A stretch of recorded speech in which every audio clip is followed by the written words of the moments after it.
And we're live on the Deal Champs podcast. What's up, everybody? Welcome to Deal Champs podcast, where our mission is to empower and inspire all the listeners by highlighting real deals, people across the nation, and also doing interviews with badass entrepreneurs. We've had some incredible guests, and I know that we're going to have some more great guests in the future. Let's get the party started. So, guys, my name is Dean Rogers. I started my career in the NFL and transitioned to corporate, then transitioned to real estate. And I've been doing real estate for the past 10 years. I do all my investing in Central California. We just broke through the 600 deal mark and have a rental portfolio of almost $10 million. And been coaching students now for a little over a year with the wholesaling playbook. You guys can always connect with me at deanrogers.com. We've got the host today. We're talking about Q&A. We're going to have all be fielding questions. So if you guys are jumping in right now, make sure to be dropping your questions down below. We're going to be talking about some things that are on our mind, but we also want to talk with you guys as well. So we got the master of hair, as Stratton says, Mr. Jason Pritchard, Mr. Fresno. What's up, Jason? What's up, boys? It's your other co-host, Jason Pritchard. Excited to be on with you guys today. Quick backstory on me, as I was in corporate America for 15 years. Hated my job, went full-blown in real estate in 2014. We burned all the boats, left corporate America, have not looked back since. Since then, we have flipped just close to 400 deals. We own a rental portfolio of just over 100 units here in Central California. And our goal with this podcast is try to transfer as many applicable real world skills to all of you guys that are watching right now. It looks like we've got a few of you on the live stream now. Today's going to be, I hope, jam-packed full of value for those of you guys that are watching this. So like Dean said, this is a Q&A with your three hosts. Drop all your questions in the comments and we'll make sure to answer them. Yes, sir. And then we got Strat Daddy, Mr. Too Sexy himself. What's up, Strat? What's going on, bro? I love the name. Thank you. My name's Stratton Brown. I got started off, honestly, with no life skills, college dropout, ended up working for a local investor here, ended up running a lot of his day-to-day, then broke off on my own. We own a couple storage facilities, a couple rentals. We own a virtual assistant company, and we don't have any I just had one of our storage facilities is netting me enough to cover all of our house payments, so that's good. Let's go. That's right? I mean, that's pretty nifty. One deal covers all that, so that's pretty nifty. Very hands-off. Don't have to do anything with it. So that is my most recent real estate achievement. And then my goal is really, we are so basic.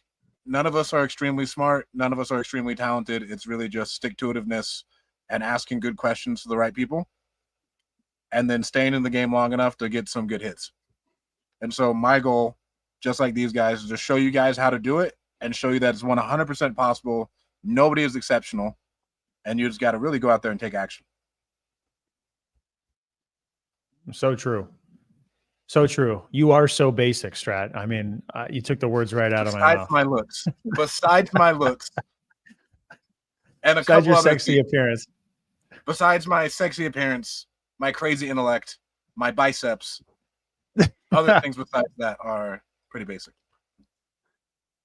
Well, guys, if you're listening to this, we would absolutely love you guys to like and subscribe. If you're watching this on YouTube, hit us with that like and subscribe. If you guys are listening to us on Apple Podcasts or Spotify, whatever you like to listen to your podcasts on, make sure to leave us a 5-star review. Gives us a lot of support. So what the fuck type of comment is this, bro? You see this? I have not seen it yet. Stratton has a basic mustache from Ricardo. Does Ricardo have a mustache? I can't remember. I'm trying to picture right now. He does, bro. He has more of a beard. He has more of a beard. Oh, he's got like the goatee action going on, right? Like he connects. I don't connect. Yeah. He loves you though, so that's good. All right. Well, today's topic is to dive into Q&A. We want to bring some stuff to the surface for you guys, hopefully add some value to you. And again, guys, as you're listening to this, whether you're listening to it live or on the playback, let us know what questions you have right now. What is burning in your head, what you need help with. The thing that we love to do more than anything is to help other people. Honestly, it's one of the greatest feelings when you're in the position to help other people. And it's something that all three of us align on and love to do. So if you're watching this live, don't be shy. If you're watching this on the playback, shoot us a question. So Strat, we had some stuff that we planned before. What do you want to dive into first? I'll start with the first one, and it's how to get started. And I think one thing that a lot of people could apply is, what is my skill set right now? And then we can analyze all of the other things that are going on in real estate, right? Because there's so many different ways to enter it. Because a lot of people, you need to get started wholesaling. Me, Jason, and Dean all know a dude who's a doctor who's extremely successful, who thought about getting started wholesaling. And we're all like, it's probably not the best thing, bro. Like, it's not going to change your life with the income. You should probably start buying bigger deals. You'll make more money on equity. And like, you'll add your portfolio faster. Right. So it's knowing who you are, what your skill set is, what you're bringing to the table as you want to get going. If you're broke, you don't have any money, wholesaling for sure is the way to go. If you are working your 9 to 5, you like your 9 to 5, you want to build your retirement, well, you may just want to start looking at rentals. Or maybe you build it up enough to where you're looking at rentals, you do a couple flips on the side just to keep that cash flow coming in, and then you keep working. We know Zuber. Mike worked for 30 years. Making really good money, and he just wanted to build his portfolio so he could retire, right? But he didn't want to go, I want to go wholesale. Oh, I want to go do Airbnb, right? It's what is your skill set, and then what are your actual goals? Because wholesaling won't align for a lot of people, and then wholesaling doesn't make sense for a lot of people. Flipping doesn't make sense for a lot of people. Even buying and holding, for some people, like, I'm really just not interested.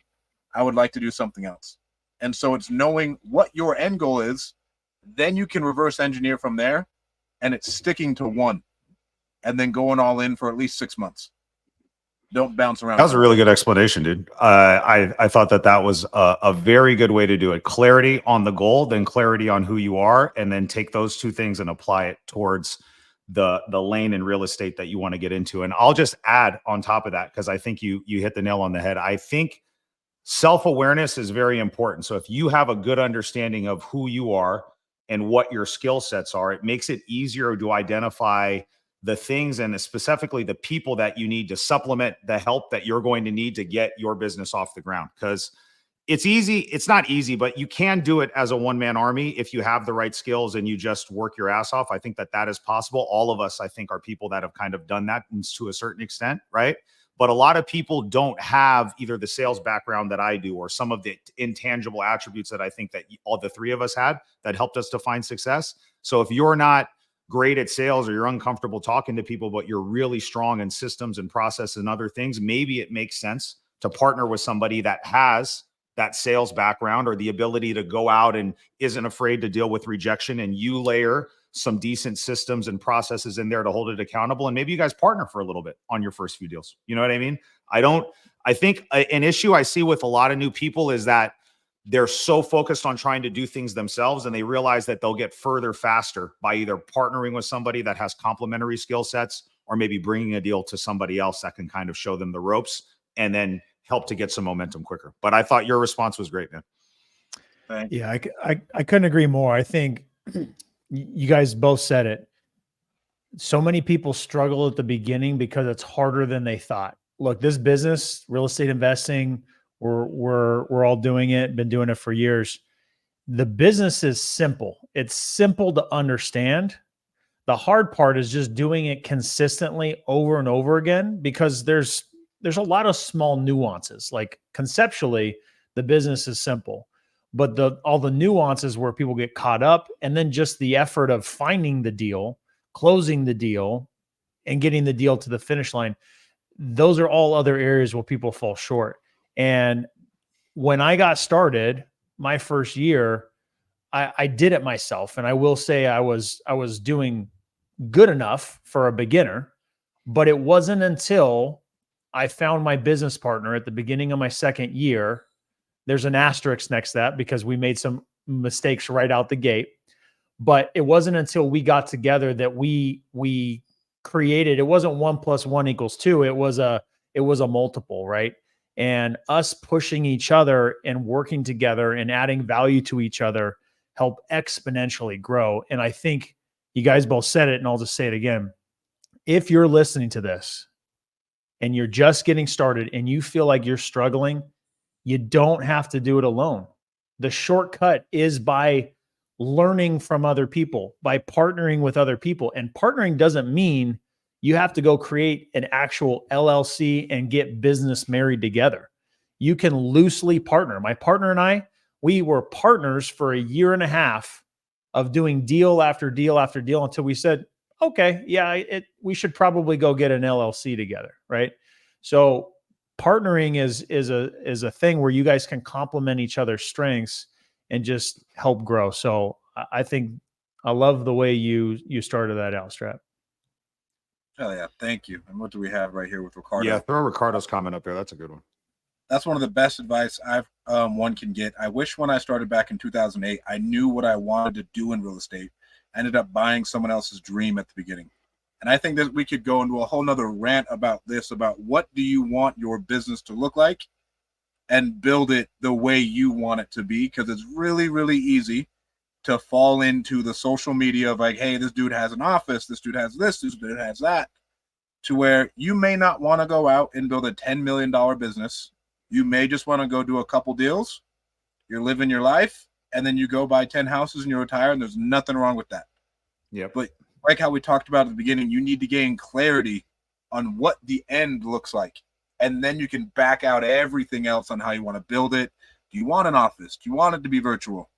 Do you want a wholesale? Or is it just, you know what, I'm buying rentals. I'm doing burrs.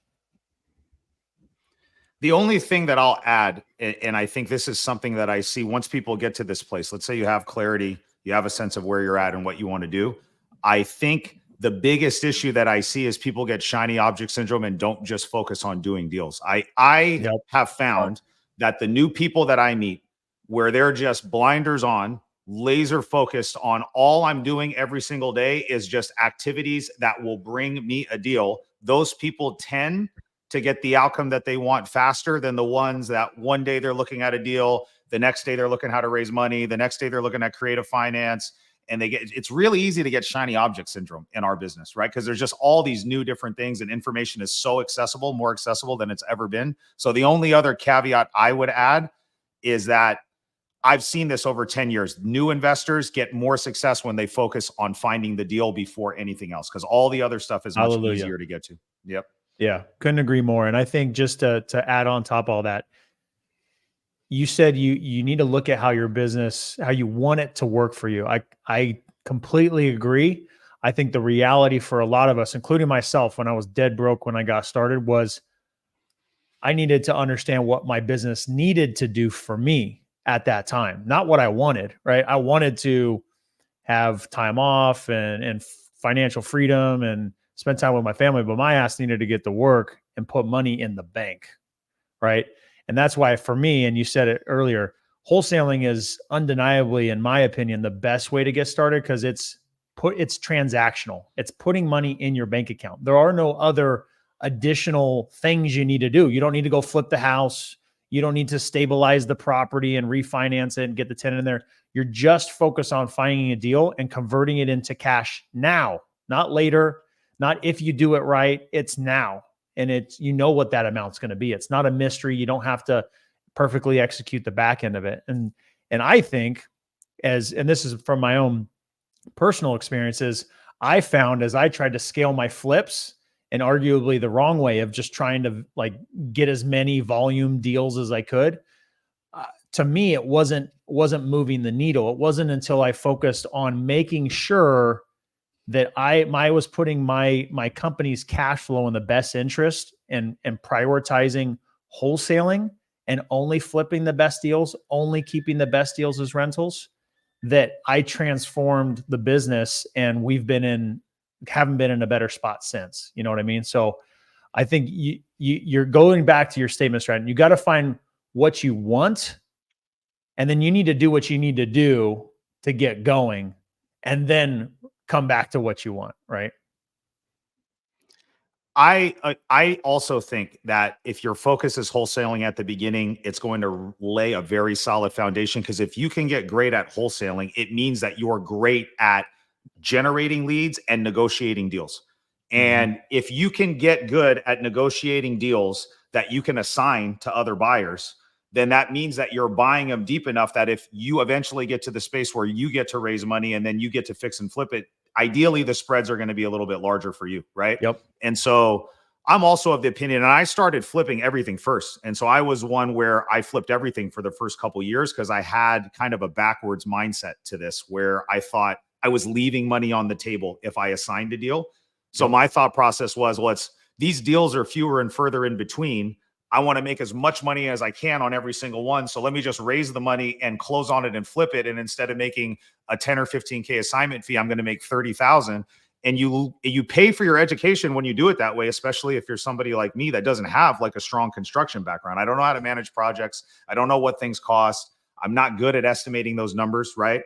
And if you just dive into that, like I did when I first got started, you're going to pay very quickly and sometimes expensively for that education, because you just, once you buy it, you own it and there's no refunds on that deal. So I agree with Dean. I think if you can get a few wholesale deals under your belt, it builds a really good foundation and it brings cash into your account faster than essentially any other strategy in the type of real estate business that we're doing.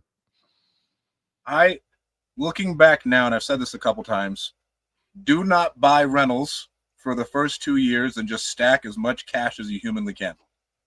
Like, just get so good at bringing in as much money as possible, because you'll find more deals to buy. Everybody says they want to hold everything. It's a lot better when you have a money problem and you need to buy rentals to offset it, and then you have cash reserves to offset whatever happens in those rentals. And it's not as much of a distraction, because if you're only sole focused on, we're just going to build a really good cash machine that's just bringing us in money month over month over month, then when you have that set up, it's a lot easier once that foundation is set and those systems are there to, now let's add on this next widget. Now let's add on this next widget. Totally. Well, what's the next thing we got coming up here? We got some people, professional learning without action. What up, gentlemen? Yeah, I think professional learning without action, if I'm hearing that, like the shiny object syndrome of just learning this one thing, then moving on to the next thing and not really following through with what you're going to do. I agree. You said it, Jason, like the second half of my first year, for 6 months, I was chasing shiny objects and I wasted a solid 6 months of effort going down rabbit hole after rabbit hole, looking for the next big thing that was going to change my life forever. And it all ended up at a dead end and went right back to what I was doing before and then started working again. Right. So you got to have laser focus. All right. Our next question and this is for anybody getting started or anybody in the business right now. What are the best marketing channels? We'll start with Dino. Okay. So for me, I'm a big believer. When I first got started, I remember listening to Sean Terry, Flip to Freedom podcast. Shout out to Sean Terry. His thing that really caught my attention was that he wanted to spend money to make his phone ring. He wanted people to contact him wanting to sell. To me, that just sounded insane. Like, wait a second, I need to be finding the deals. People are going to call me. Like, how is that possible?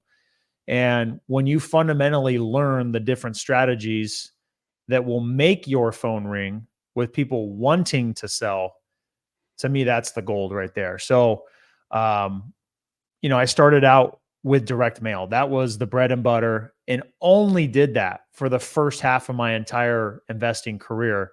And until I wanted to scale, started layering in other things. So direct mail is a great foundation. Still do it to this day. It's technically outbound, but I mean, it's like the best outbound marketing. It's almost like an inbound lead. And so I love direct mail. The kind of the secret that is hard to figure out. I've spent lots of money on it, lots of times where it's like not really worked too well because just doing it wrong, but feel like we've got it kind of figured out more recently is PPC. So people, when they go to Google to look for a solution, they want to sell their house, they have a problem. People are going to the internet and typing it in. right? Whatever that problem is that they have, they're typing it into Google. And if you just so happen to pop up and they click on you and fill out their information, to me, that's a hot motivated person. And I have found that we'll spend a little bit of extra money, but it's taking fewer leads to get a deal, and they're generally more motivated than most other marketing channels. So for me, my favorite right now is PPC. My staple, like the OG, what I got started on and still to this day do, would be direct mail. Mail is also our staple. It's interesting because I just reviewed our mail spend and ROI on it up through November with my accounting team on Friday. So through the end of November, we've spent $134,000 on direct mail, and we've generated profits just over $485,000. So my return on ad spend is 3.5x. So for every dollar that I put in for direct mail, I get $3.50 back. That's been about my experience this year. And that's double what I spent on direct mail last year. So last year I was about 75 grand in direct mail. So we've increased our direct mail budget pretty significantly. Did you have diminished returns when you doubled your budget? I'll be honest with you, we were not tracking it as well as we should have last year. So we're still trying to do our best to compile the data, but I don't think it's going to be a true apples to apples comparison because we didn't have some of the system and people in place really monitoring it the way that we do this year. But I feel like moving forward, mail will always be, like Dean said, one of our staple things. It just works. It just works. It's always worked from the beginning with small batches. We did it. We do 25 to 30,000 pieces of direct mail every month now. Still works very well. Cold calling for us is the number 2 from paid marketing. And then our network brings us over 50% of our deals. And, for us, doesn't cost us anything. And so I think that's a big reason why things like social media, going to events, putting on events, those type of things pay really big dividends. Once you build your network out, it becomes kind of a snowball, right? And so at the beginning, nobody was bringing me opportunities because nobody knew who I was. And it took 4, 5, 6 years to really create a brand around myself in our market, right? Where people realize Jason likes to buy fixers uppers. Let me call Jason every time I have a deal. And now all of that work is starting to really pay off. And that's a marketing channel that can't be hacked. Like somebody can just go spend a couple hours on YouTube and figure out how to do direct mail. Somebody can go learn how to cold call or do these other things. Your brand and investment in social, investment in events, all the things that all three of us have done very well. Once you get that thing up and running, somebody can't just replace that. You know what I mean? And so that for me has always been one of my favorite marketing channels, is getting referrals from our network. So no doubt. For me, I think if you have the budget, PPC should be your top one, because anybody who types into Google, sell my house fast, is going to sell their damn house very, very fast. It is very intent based. And then that cash conversion is really quick. Like as you start to get into the business, you got to manage your cash flow, and PPC can help kind of offset the long turnaround time between cold calling. Cold calling is 6 months to 9 months, really. And then mail, you got at least a year, right? So with that PPC, you can offset your cash flow issues, and it's not as much of, it does not take as much work operationally as cold calling does. I think cold calling is how I got going, but you are very management intensive to get that, to get everything out the door. You got to manage the people. You got to buy the list. You got to make sure your numbers are right. You got to get around the carriers. You have a lot of things going on. And so once you hit a certain scale, it probably makes sense to outsource it and then just say, hey, this is what we're looking at. Or you have a really good team in place internally, but that's really not something you're involved in. And then what else did I have? And then I think, let me ask this. What about this? What do you guys think? I mean, we're talking about marketing channels that cost a lot of money for the most part, right? So most people are new and are not going to go drop tens of thousands of dollars a month on mail or PPC or whatever they need to do to drive warmer leads into their business. So if you're brand new and you want to try to find some traction, what are some of the hustle tactics that cost little or no money, right, to try to pop off your first few deals. Then you can carve off some of the profit that you bring in and maybe invest into something like mail or PPC. County list to cold calling, I think, is the tried and true niche down. You could do it on your cell phone. It is the best way to do it. County list, foreclosure, code violation, probate, if you want to kind of navigate those tumultuous waters on a cold call. That is the best place to start for free. You can go True People search all the people if you really want to. You can call them all off your cell phone. And then especially with the pre-foreclosure, that is a warm lead. There is a built-in timeline right there, and there is a built-in pain. Yep. So you're about to lose your house, and you don't do anything, you're going to lose that. Like, you're screwed. For me, that's how I got started. I got started door knocking, but I just committed my life to door knocking. If you don't have that much time, I would tell you cold calling the county list is number one if you're broke. For me, there's a lot of different strategies. There's all these little websites. There's all these little strategies and techniques.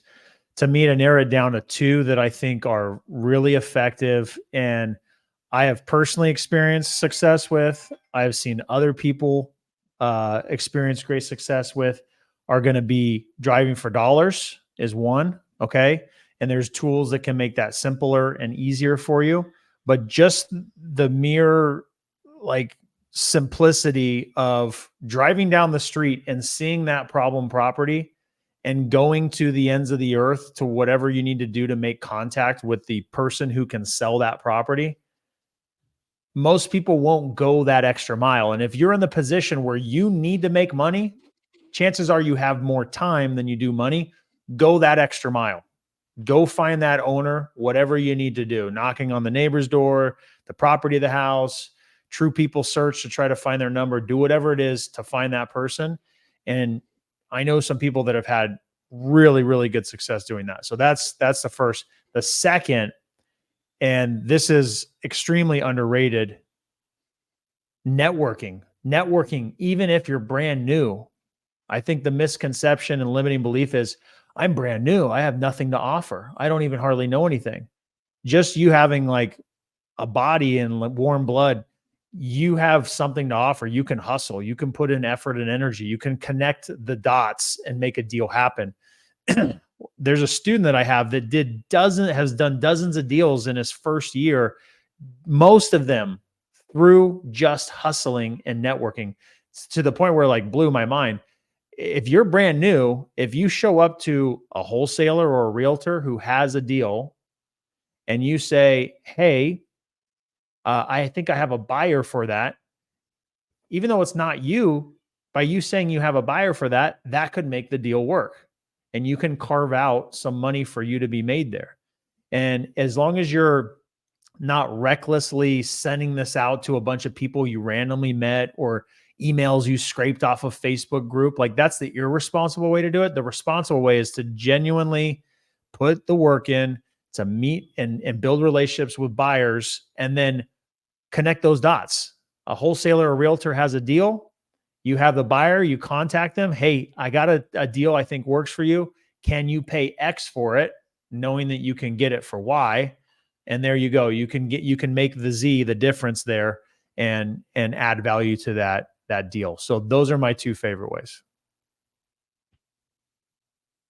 I think cold calling is like the prerequisite to getting the skill development that you need to actually talk to people in this business across the entire spectrum. Because if you can get good, this is what I always say, if you can get good at picking the phone up, disarming somebody, getting them to get the walls down enough to really truly tell you what the problem is, give you a price, give you some motivation and a time frame on the very first call, that skill set translates to every other aspect of the business. Your in-person interactions with the sellers when you go on appointments is going to be better.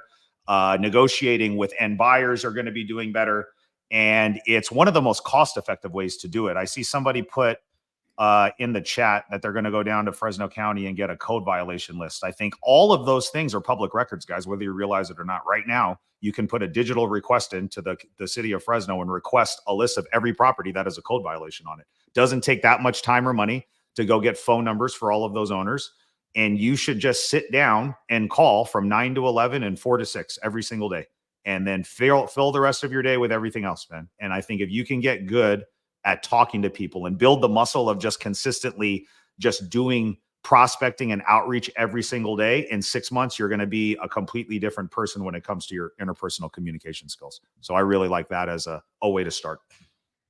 And then with cold calling, man, you can apply this to whatever you want. We used cold calling to buy our storage facilities. You know, like you can apply it to commercial, you can apply it whatever you want. Once you have the skills down, like Jason said, it's really just another zero added to it, but all of the widgets are the same. We still need to know when they need to sell. We still need to know property condition. We still need to know the paint. And you're going to apply that to as big of a deal as you want to go to, because even in millions of dollars, dudes still get their ass kicked, right? So if you can navigate those conversations properly, you can apply it to building your portfolio later on, or even flipping those things if you want to, but it's all the same. All right. And then for other leads, I do love PPL. I love paper lead. Yeah. I think that is a really, if you have enough lead flow in your market that someone else isn't buying up from you, I think it is an absolute no-brainer. It is a very warm lead. You mitigate your risk because you can get a refund or another lead if the info doesn't work. You don't get that when you're running your own ads. Like, there's a lot of benefits to buying PPL leads to where you guys should explore them. I'm really a big fan.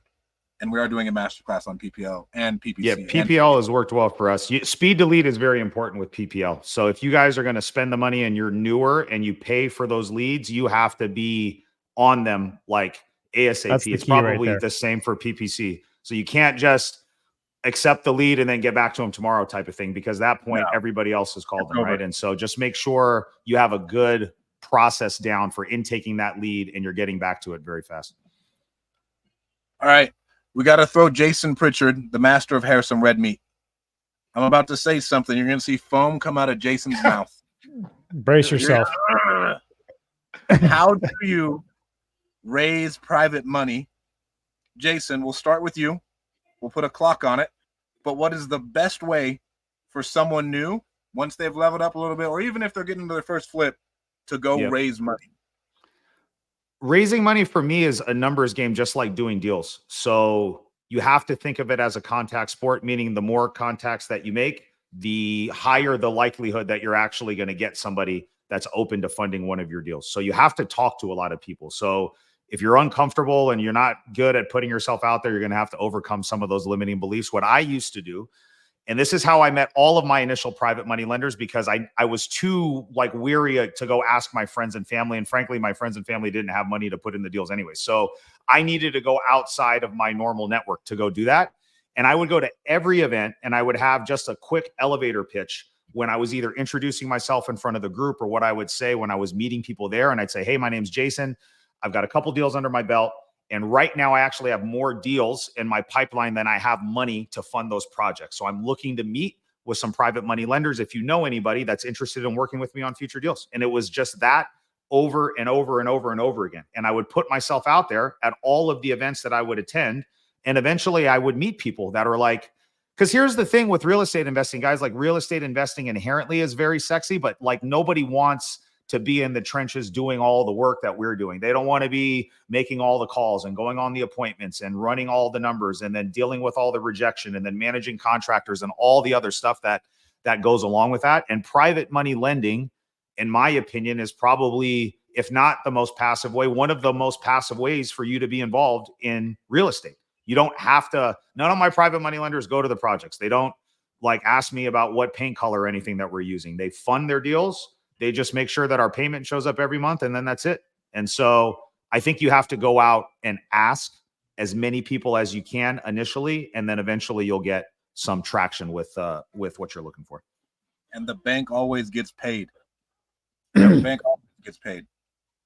They're the most important person. You got to treat them with the most importance. They're more important than your money. And as long as you know that, and you take care of people, then you'll be in a good spot. My thing to add on top of what Jason shared is, I think that people get too caught up in thinking they need to have the money first. Okay. Everyone is preconditioned to think that people with the money get the deals. There's some truth to that. right? Because if you've got money, people know you have money, they're going to likely bring you opportunities. But I think all of us think about it the opposite. If you have the deal, the money comes, right? We said this at the beginning. Focus on the deal first. Don't be so concerned about needing to have the money. If you focus on the deal and you get good deals, well, if you're not in the position to execute and see the deal through, then obviously just wholesale it, or if it makes most sense for you. But when you're in the position to where you do want to flip it or buy it as a rental, by having the deal will give you a lot more power and leverage to be able to make that ask. And we can sit here and talk about the different ways that you make the ask and the strategy. We can get in that if we want to, but just by having the deal will give you much more power to ask. And if that person is interested, by having a deal gives you more credibility instantly. Because if you're saying, hey, do you want to lend me money? And they say, well, what kind of deals are you doing? And you have nothing, that's not going to give them the confidence they want. If you say, I've done a number of deals, and oh, by the way, I do happen to have a deal now, you're already in their perspective a lot better off than the average person. So I'd focus on the deal. That's going to put you in the position to be able to ask. For me, the number one thing, if you're getting started and you need to raise money and you have no experience, you need to partner with someone and give up as much equity as needed to get before and afters and actual know-how how to do it, because they will feel if you do not have the confidence when you're going to them to raise the money and you know absolutely what you are doing to go out and accomplish that, right? And then that comes with giving up equity on a deal, partnering with someone, and then documenting that entire thing like it's nobody's business. Social media is going to be your best friend, and social media has paid dividends for me because everyone's like, oh, what's going on? I was like, just look at my resume and that's my social. There's a lot of stuff there to where people have been watching you for years, and then you can make that ask. But I think if you are just getting started, and we could go back to the first deal, get the deal done, give up equity if you need to, and get into the game. For raising money and you want to have credibility, you got to have someone backing you up and just bring in someone else who can poke holes in what's going on. For our storage facilities, I brought on my friend Ian, and I was like, Ian, I want you a part of this as I'm raising money, and so you can tell me if I mess anything up. And so I can see all the pitfalls that we could run into. So that's how I raise money, and I think social media obviously is massive, but building up that credibility with others and credibility with yourself so you have the confidence when you're going to sell that person on why they should invest with you. All right.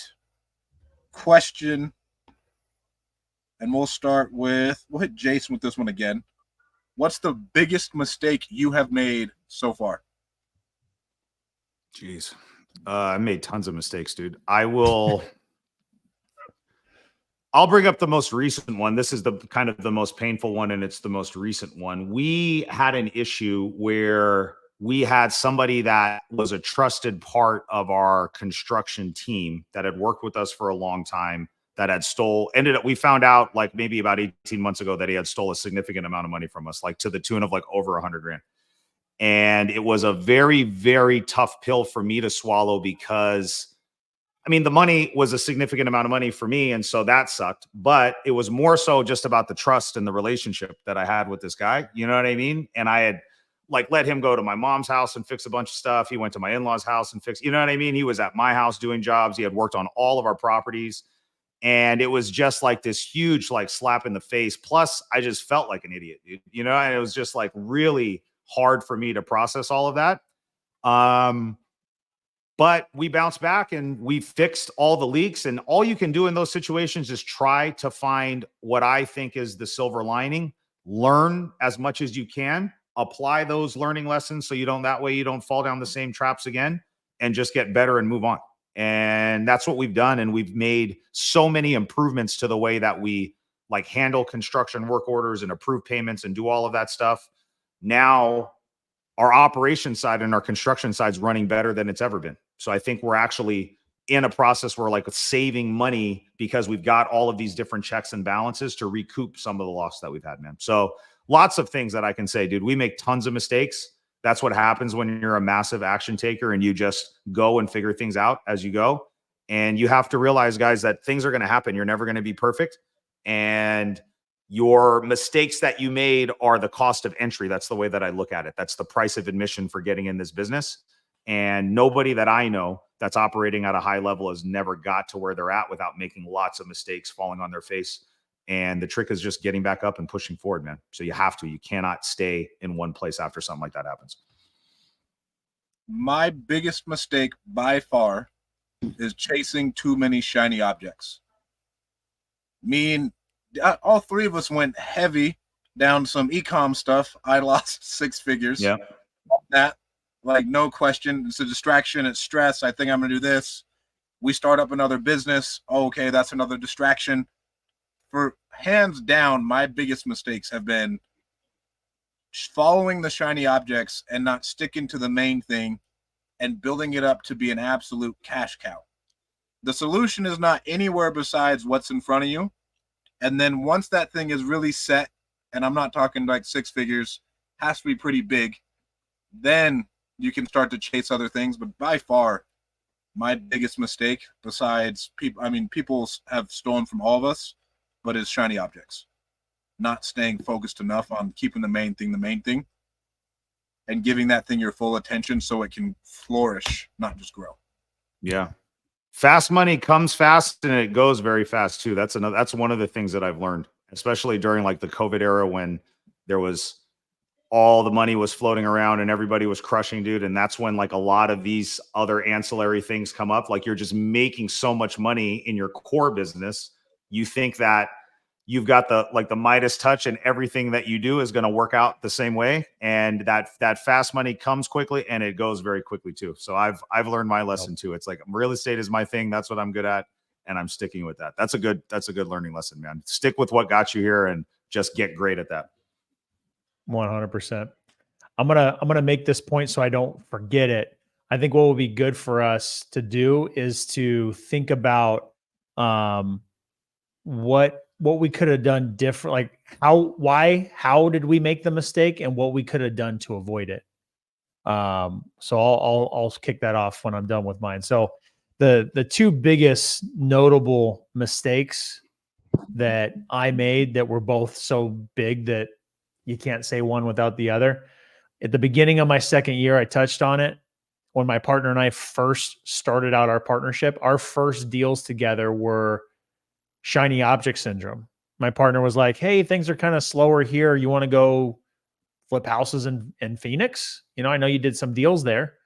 And so that was the shiny object. And we rushed into it, made all the mistakes. Even though he wasn't a rookie, he kind of had the Midas touch at the time and just kind of took his hands off and was like, yeah, sure, those deals work. We'll kind of half-ass do our due diligence. And we lost $100,000 right out the gate. And for me, that wrecked me. I wasn't in the position to lose $100,000. I didn't have $100,000. So that was a really, really big early setback that crushed me. And I had to work for free, for the next year and a half, pretty much. And once I crawled out of that hole, I had some good times. And then it was the worst icky feeling, just like Jason's example. I had someone who was in my circle of trust who betrayed me and many others. It was like literally a story that belongs on American Greed.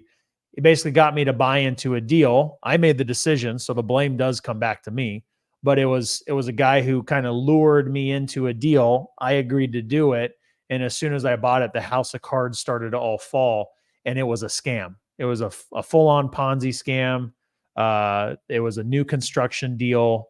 It was all a house of cards. The deal wasn't even close to being done, even though it was supposed to be shovel ready. I had to unpack the whole thing, negotiate with the city, with civil engineers. It was the biggest mess. It was extremely draining, extremely stressful.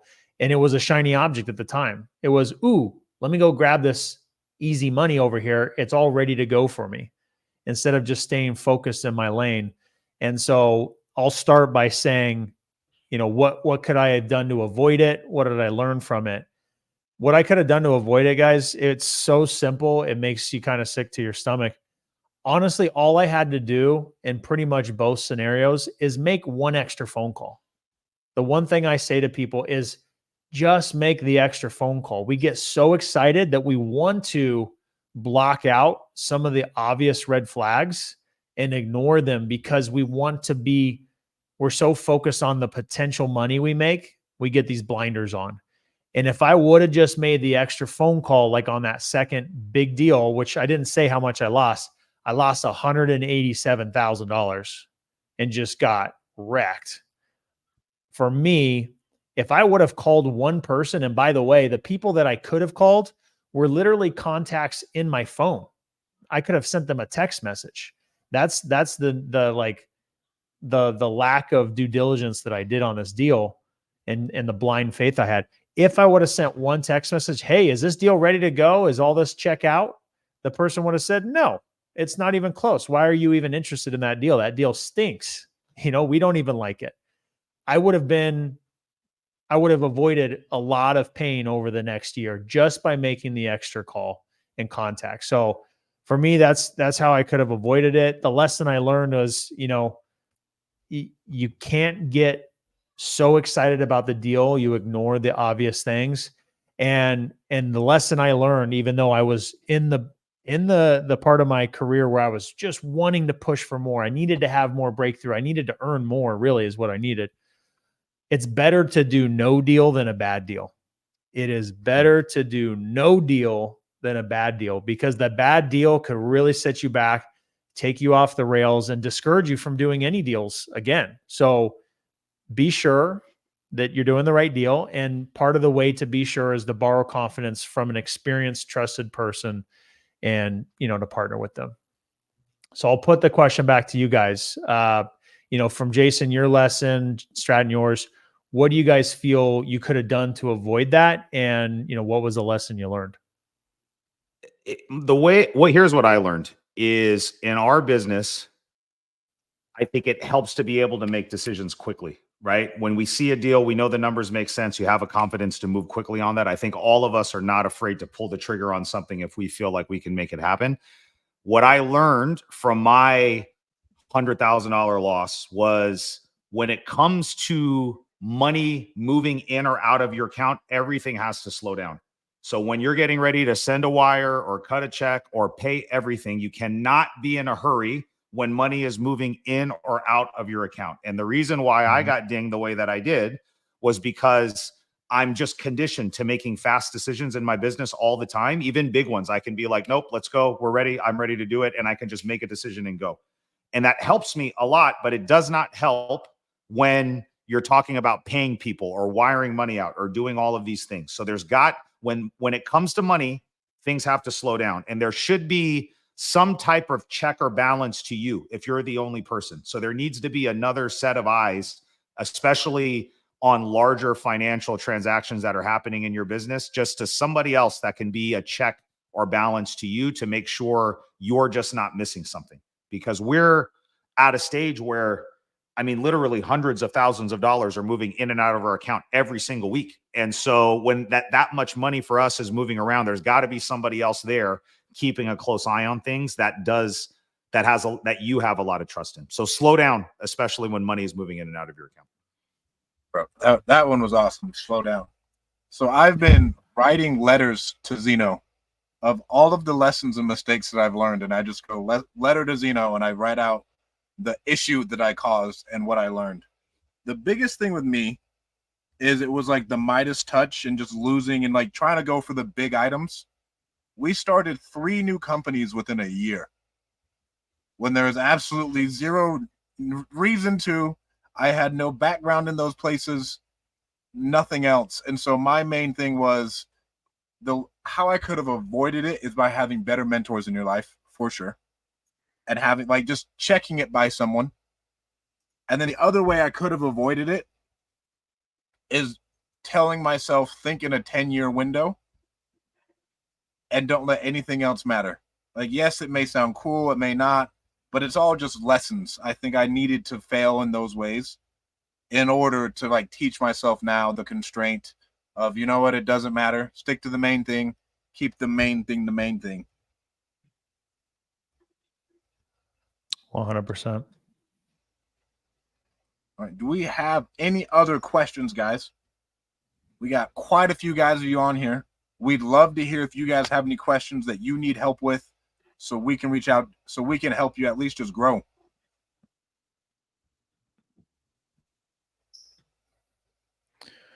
What are your thoughts on DSCR loans? I love this. I'll kick it off real quick because I'm doing one today for the first time in a while, actually. You know, interest rates have been higher. Today, I got a quote for a property that we bought for $60,000, pretty darn low.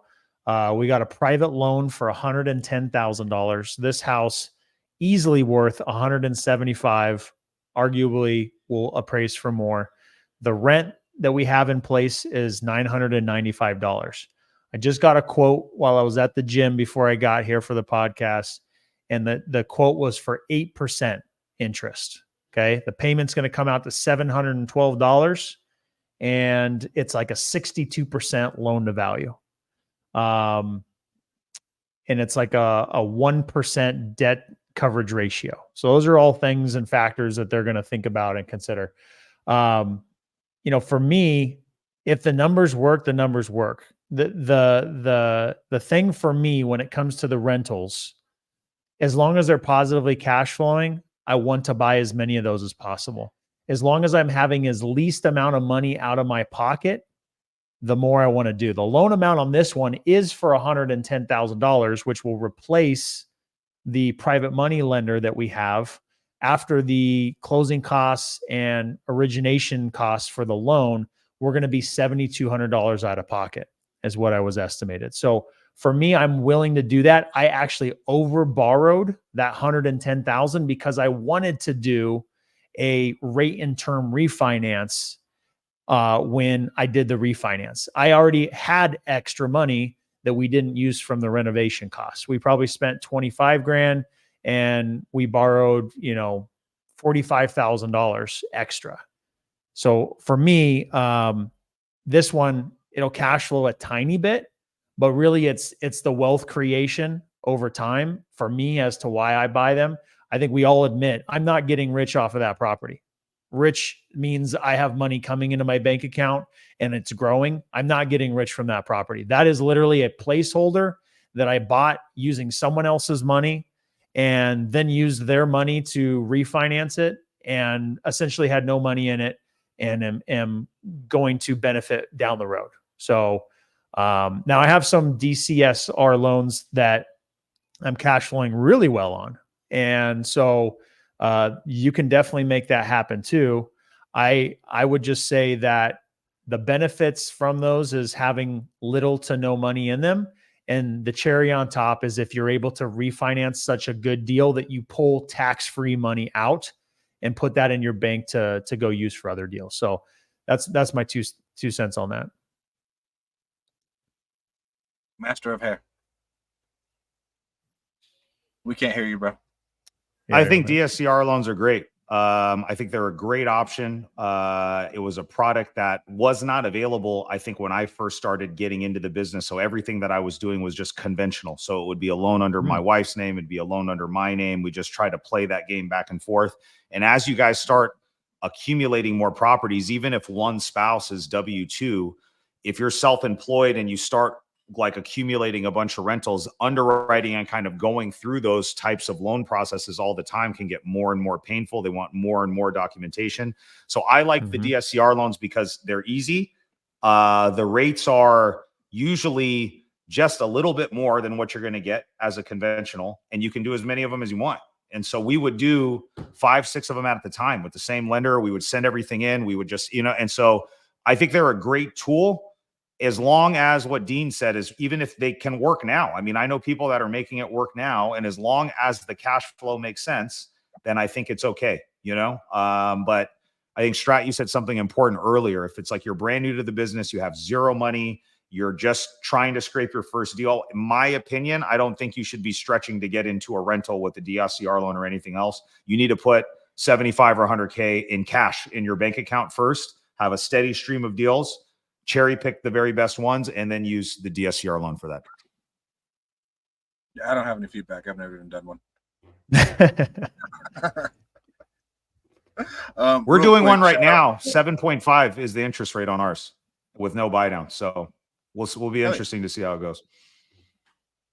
When I wake up in the morning, I think about how American this show is. Shout out Pat Hilton. Number one fan. Pat. Love that. All right. How do you stay consistent? Let's start with Dino. Yeah, I think it comes back to sports, playing football. I think it was ingrained in me to where if I want to play well, if I want to be prepared to play, I just had to put in the reps. There wasn't just like, I don't feel like working out today. I don't feel like showing up and practicing today. Like, if you don't do those things, you're not on the team. You're not getting playing time. Like, you fall down on the totem pole. And so I think it is just ingrained in me early. And that's probably my biggest takeaway from sports. And so for me, it's not something I have to think about or put the effort in to stay consistent. I think for others, it can be a challenge. I see it. And I think the one thing, there's a couple things as I think through it out loud. Your why's got to be big enough. If you're just motivated by money, money's cool and all, but once you have money, like it gets less and less cool. It lets you have experiences. There's no doubt about it. And it is important. And the more you have, the more you get to do what you want. But there is a threshold. Once you get past a certain amount, it's more about what you're able to do. It's more about the freedom aspect, right? So for me, I think you have to be self-motivated and driven. If you're not, you have to be putting yourself around other people that are nonstop. Because if you're just trying to do it your own and you're not able to find the consistency, you have to borrow that and be held accountable by other people. And that means you have to be around them constantly. You hear you're the sum of the 5 people you're around. Your network is your net worth, all these different things. Like, then you might not be around the right people. You might be being pulled down by the influence of the other people around you. If you see other people not hustling, other people not caring or not being motivated, that could be part of your problem. You're around the wrong people. I know whenever I'm around Stratton and Jason, every time I talk to them, I think to myself, holy crap, I need to push myself a little bit more. They're freaking going hard. They're doing amazing things. I'm fired up to be around you guys every single time. Extremely motivated. That helps me a lot. If I was hanging around people that were just like, oh, I had a hot pocket today and, barely got out of bed, that's not going to help me too much. So I think that's one of the ways that will dramatically help you stay consistent, is be around those people that are the movers and shakers and are going to help hold you accountable. For me, go ahead, Strat. For me, it is routine. I know Hormozy's like anti-routine, but when I have a routine to where I can wake up and it is just muscle memory of what I am doing and I can just get into the flow, my life goes significantly easier and I don't have to think about why I don't want to do these things.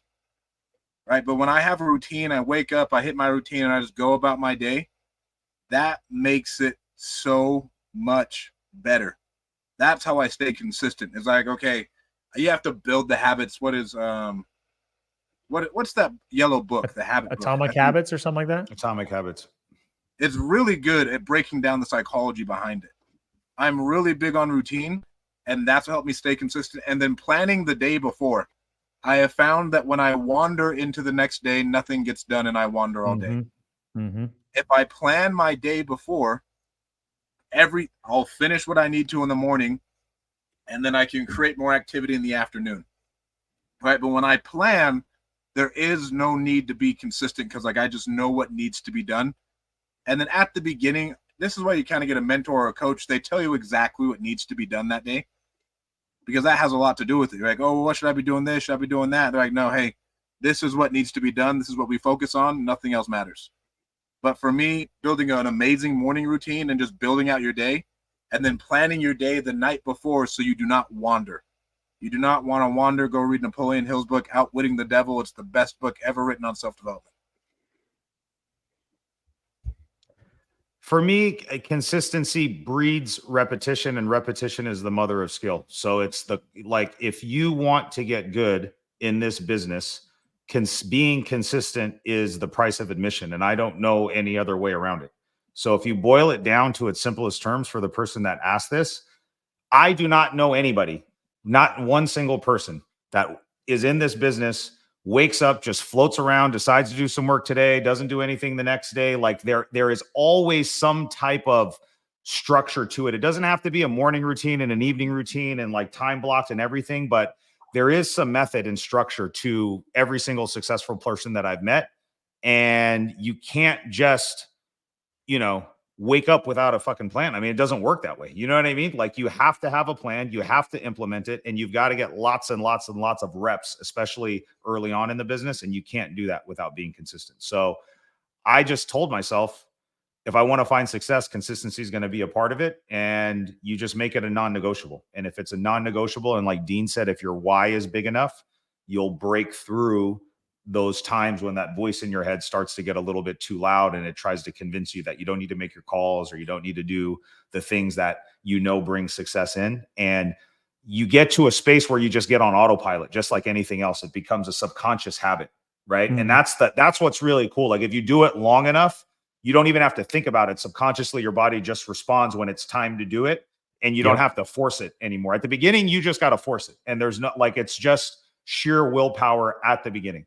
And then once you get past that stage, and some people it's going to take longer before it gets into your subconscious, but once you get there, things will start to flow a little bit easier for you. 100%. And this will never change as you grow and you want to level up, right? You're always going to have to force yourself to do something new for a consistent amount of time to implement a new habit so you can reach that new goal. Like when everybody talks about hey, I want to do better at social media. It's like, hey, bro, just post 3 stories a day and have that be your goal for the day. So all these things will apply in so many different aspects as you keep growing in business. All right, what do we got? Watching while cold calling. Woo! Hell yeah. Thank you. I appreciate you guys and all the golden nuggets. Another hell yeah. Always good stuff. Thanks for always sharing. You guys, we can't see who you are. If you could leave your name, we would love to see who we're interacting with, especially with how supportive our community is. We love talking to you guys. And in that book, it's The Power of Habit, not Atomic Habits. It's that yellow one with the bicycle. The Power of Habit. It's really, really good on breaking down how you can build those habit trains, wherever you need to in life, so it becomes autopilot, because that's the goal. That's what we want. All right, Dino, you want to take us out, big boy? Yeah, buddy. Well, guys, I just want to say thank you guys for listening. A lot of great interaction here at the end as we kind of open it up for questions. A lot of great support. We always appreciate you guys listening. Guys, one of the things that we love most is interacting with you guys. Reach out to us. If you guys have any questions at all, DM any one of us. We would love to help you in any way that we can. Make sure that you guys, if you're listening to this, if you want to support us, make sure to find us on YouTube, like and subscribe. You guys can also check us out, Apple Podcast, Spotify. Make sure to leave us a 5-star review. And in the near future, we're going to have our Deal Champs website up and running. So if you're watching this, you might be able to run over there, check it out, and see what we got going on. So appreciate you guys. Till next time. Peace.